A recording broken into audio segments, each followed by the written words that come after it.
Hi guys, and welcome back to my channel. So let me catch you up real quick.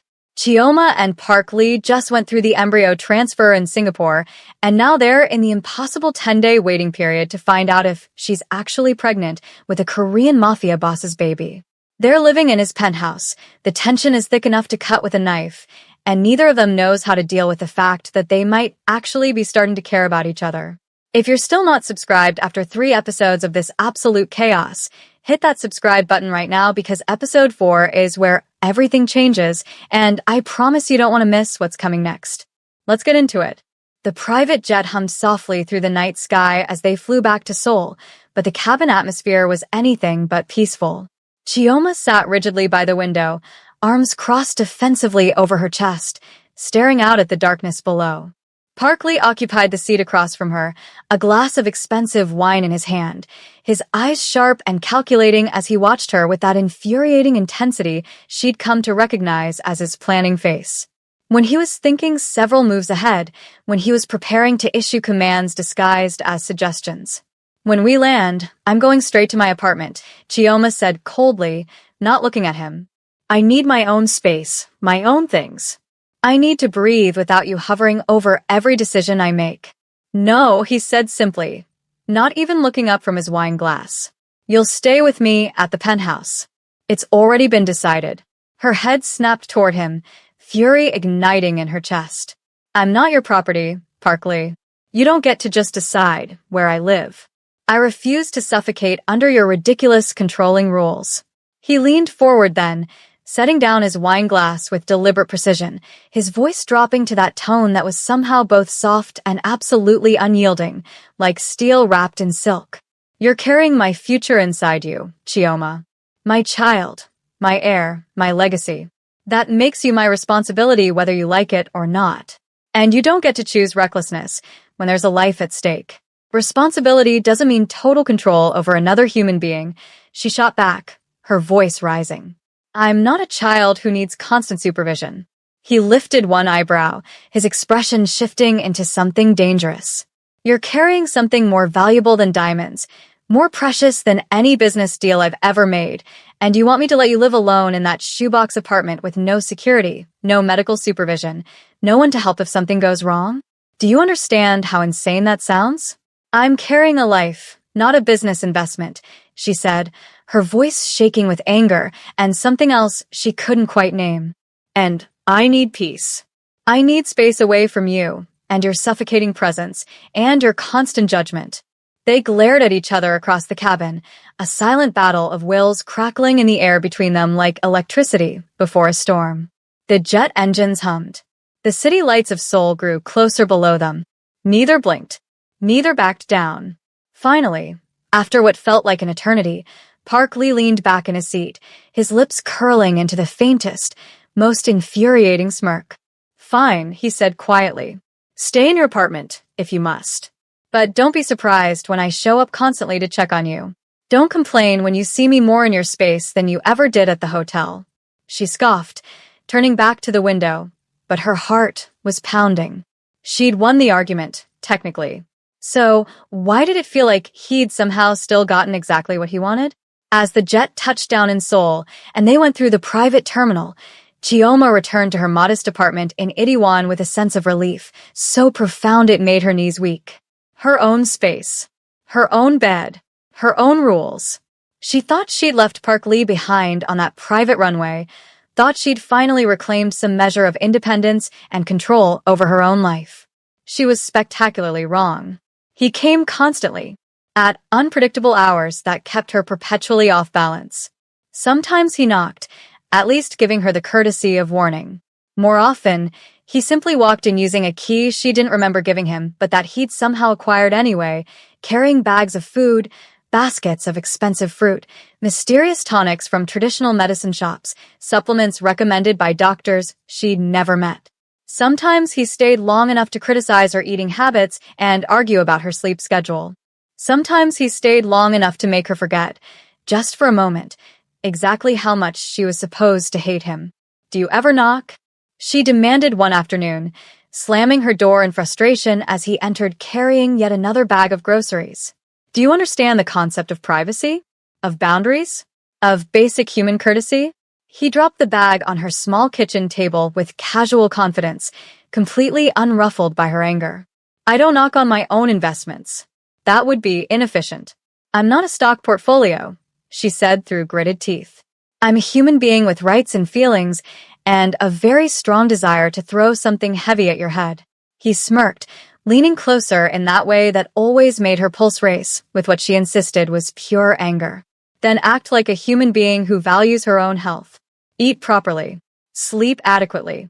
Stop trying to collapse on me in inconvenient locations. The gifts kept coming. Fruit baskets filled with exotic selections she couldn't pronounce. Soups in expensive containers from restaurants she couldn't afford. Luxury skincare products she didn't need but found herself using anyway because they smelled amazing and made her skin feel incredible. Each delivery sparked an argument. Each argument somehow left her more confused about what they were to each other. Stop barging into my home like you own the place, she said furiously one morning, finding him in her kitchen putting away groceries before she'd even finished getting dressed. He shrugged, completely unbothered, placing organic vegetables in her nearly empty refrigerator. I practically do own it through the amount I'm paying in your stipend. And your fridge was empty except for instant noodles and questionable leftovers. That's unacceptable. She snatched the bag from his hands, but he'd already pulled out an apple. I can take care of myself. I've been doing it successfully for 24 years without your interference. Sure, he said, tossing the apple in his hand with that insufferable smirk. That's why you faint in hallways and forget to eat for 12 hours at a time. Your self-care is truly inspirational. She threw the apple at his head. He caught it with one hand without even looking, amusement flickering in his dark eyes. She wanted to scream. She wanted to hit him with something heavier. But sometimes, when he thought she wasn't looking, his eyes lingered on her face too long. And sometimes, when she thought he wasn't paying attention, her heart betrayed her with a stutter that had nothing to do with anger. 3 weeks after they returned from Singapore, it began. The symptoms she'd been simultaneously dreading and hoping for. The exhaustion that hit like a physical weight, dragging her down no matter how much she slept.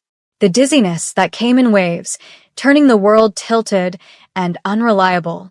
The strange metallic taste in her mouth that no amount of water could wash away. And worst of all, the violent nausea that struck without warning and left her weak and trembling. One night, bent over her bathroom sink, her entire body rebelling against everything she'd eaten that day, she grabbed her phone with shaking fingers. She didn't think. She just dialed his number, and when he answered, her voice came out weak and frightened in a way she hated. I don't feel right, she managed between waves of nausea. Something's wrong. I think something might be really wrong. Stay there, he said immediately, and she heard movement on his end, the sound of car keys, a door slamming. Don't move. I'm coming. Minutes later, he was there. Not in one of his perfectly tailored suits this time, but in casual clothes that looked thrown on in a hurry, his hair slightly disheveled, his eyes sharp with something that looked alarmingly like genuine worry. No arrogance this time. No smirking superiority. Just focused intensity as he took in her pale face and shaking hands. He found her on the bathroom floor, and without a word, he knelt beside her. When the next wave of nausea hit, he held her hair back with surprising gentleness, his other hand pressed steady and warm against her spine. Easy, he said quietly, his voice softer than she'd ever heard it. Just breathe through it. Let it out. Don't fight it. After, when she was weak and trembling and thoroughly humiliated, he helped her to the couch. He brought water, insisted she take tiny sips. He ordered food from somewhere, bland things that wouldn't upset her stomach.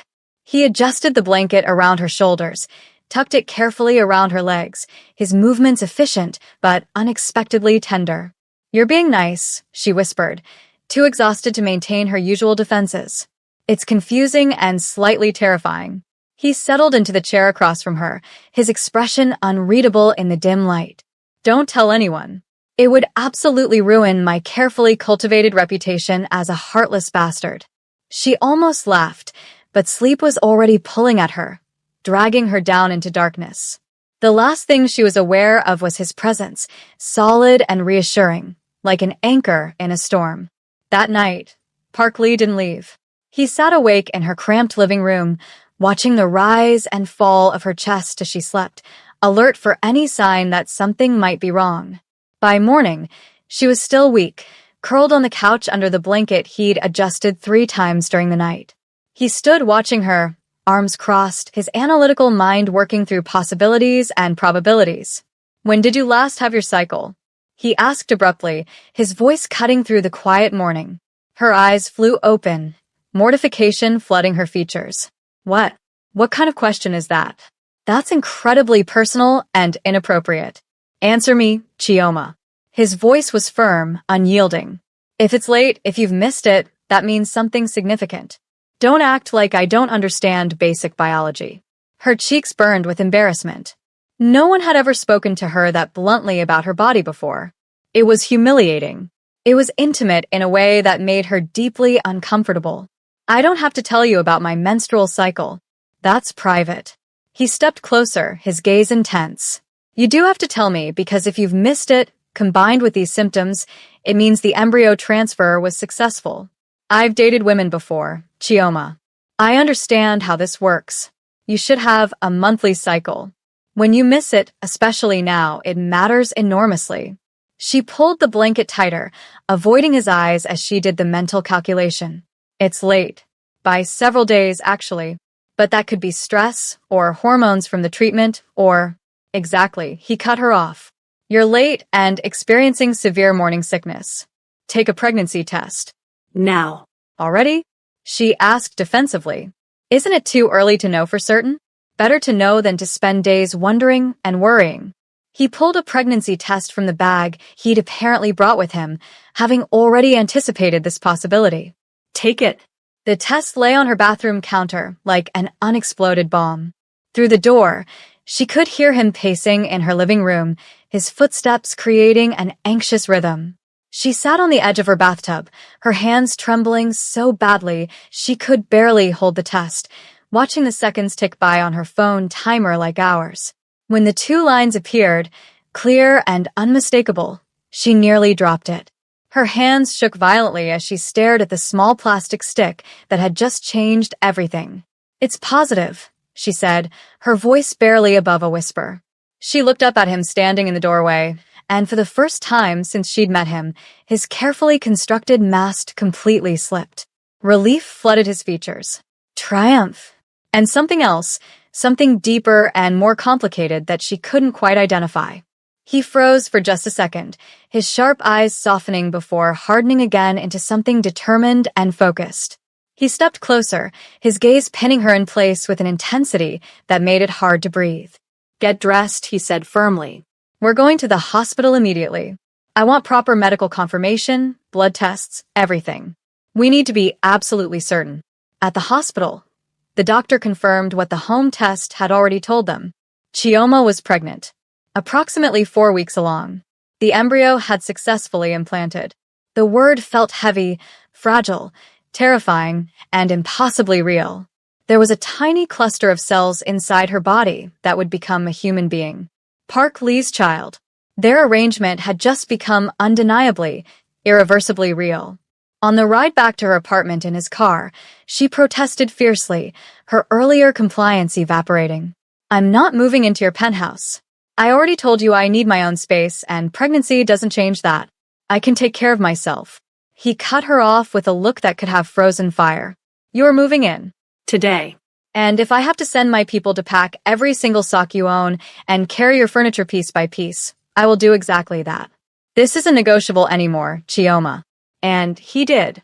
By nightfall, Chioma stood in the middle of his gleaming penthouse, her belongings scattered around her, furious at being overruled but too exhausted to fight anymore. Her apartment had been packed with ruthless efficiency by a team of people who clearly answered only to Park Lee. She was trapped.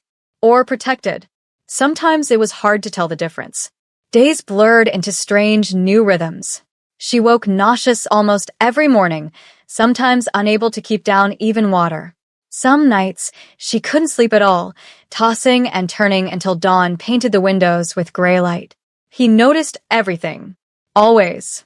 Every morning before he left for whatever business dealings occupied his days, He came to her room. Every night before bed, he asked what she needed, and he made sure she had it.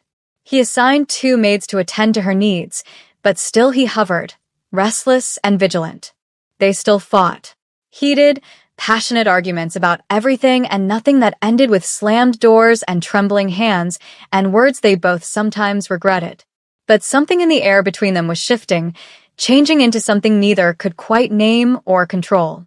Somewhere in the fighting, they had begun to notice each other not as adversaries, but as something far more complicated and dangerous. One afternoon, the penthouse door opened to reveal an elegant woman in her late 50s, radiating warmth and maternal authority. Madame Park swept in with the confidence of someone who'd raised empires and children with equal success.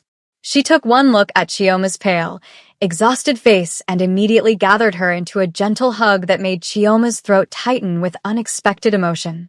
"You must be so tired, dear," Madame Park said softly, her voice kind in a way that made Chioma want to cry. "Pregnancy takes such tremendous strength, especially in the early weeks. My son is taking proper care of you, I hope?" Chioma blinked, completely shocked by the genuine kindness. Park Lee, meanwhile, shifted uncomfortably in the corner like a teenager caught doing something embarrassing. Later, at dinner, Madame Park fixed her son with a stern gaze that probably still made him feel 12 years old. "She's carrying your child," she said firmly, addressing him while Chioma sat frozen in surprise. "Stop being an emotional wall. She needs warmth, not ice.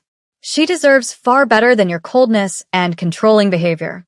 Treat her like the woman who is giving you a child, not like a business contract you need to manage." Chioma's eyes widened. Park Lee's jaw tightened, but his mother wasn't finished. She turned to Chioma with a smile that held decades of wisdom. "And you, my dear, don't give up on him too quickly. My son is incredibly stubborn, but his walls are much thinner than he pretends. He feels far more than he shows." Park Lee scowled into his wine glass, but his mother's words burrowed deep, taking root in places he'd thought were sealed off completely. That night, he found himself staring too long at Chioma across the dinner table, noticing things he'd been trying not to see. The way candlelight caught in her eyes, the graceful movement of her hands, the strength it took to deal with him day after day, without breaking.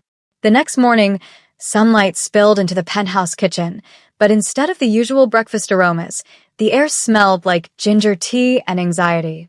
Park Lee walked in to find Chioma sitting cross-legged on his marble counter, her braids messy and uncombed, clutching a jar of pickles in one hand and strawberry jam in the other.